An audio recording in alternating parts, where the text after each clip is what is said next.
তো তোর মা বিয়ে করছে, তুই তোর বাপ হলো সংসার করবি, মা তোর কইরা করছে তোর বিয়ে? না, আমি নিজে আমি নিজের ইচ্ছে করছি, আমি হ্যাঁ নিজের ইচ্ছে করছি আমার বিয়ে। এখন তুই থাকবি না? আমি তো থাকতে চাই, আমার মা আমার কইছে যে কবি থাকবো না, আমার শিখিয়ে দিচ্ছে। তো তোর মা থাকবি না? না, তোর মা যে বিয়ে করছে আগে তুই জানোস? হ্যাঁ, তুই তোমার বিয়ে করছে কেন? এর ভিতরে অনেক টাইম নিয়েছে, কই টাইম জমা লাগবে।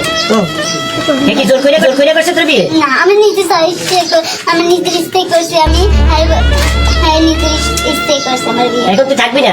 আমি তো থাকতে চাই, আমার মা আমার কইছে যে কবি থাকবো না, আমার শিখিয়ে দিচ্ছে। তো তোর মা বিয়ে করছে, তুই তোর বাপ হলো সংসার করবি, মা থাকছো মোচা করি? না, আমি আমার মা কোন জামানায় এসে বললাম রে ভাই, মায়ের স্বামীর কাছে মেয়ে বিয়ে বসছে, এটা কি সম্ভব?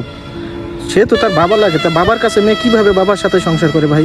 এটা দেখে সত্যি আমি অচম্বিত হয়ে গেছি, যেটা বলার মতো ভাষা পাচ্ছি না পারছি গালি দিতে, না পারছি কিছু করতে। আমার তো মনে হয় মা মেয়ে দুজনই মেন্টালি সমস্যা আছে এখানে কোনো।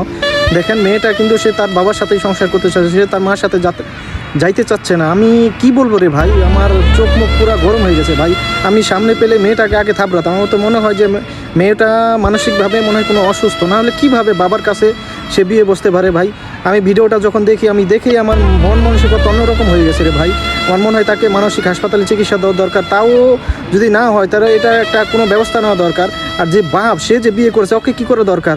ওর ওই জায়গার ভিতরে 10 কেজি একটা ইট বেঁধে ঝুলানো দরকার। কারণ কীভাবে সে মেয়ের সাথে সংসার করতে চায় বা মেয়েকে বিয়ে করেছে রে ভাই।